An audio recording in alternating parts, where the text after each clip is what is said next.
How is Taiwan using its position as a global leader in high technologies to help Ukraine? Indeed, as leaders in technology and in digitalization, it makes perfect sense for Taiwan and Ukraine to work together in strengthening resilience and sowing the seeds for sustainable prosperity, benefiting the people. And we believe this process is a two-way street in which both sides stand to gain on all levels from expanded engagement across a broad spectrum of areas.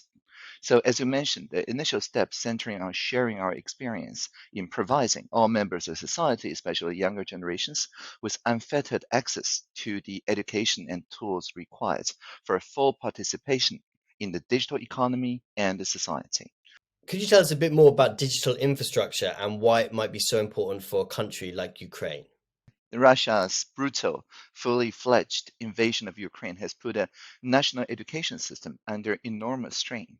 So, schools without air raid shelters cannot conduct physical classes, meaning young people are forced to study remotely or relocate to other parts of the country or even abroad.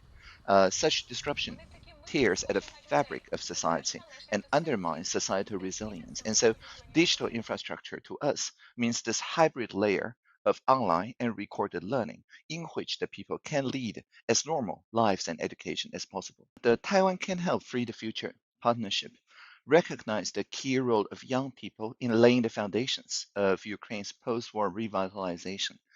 Uninterrupted learning, digital upskilling, these are critical in this process.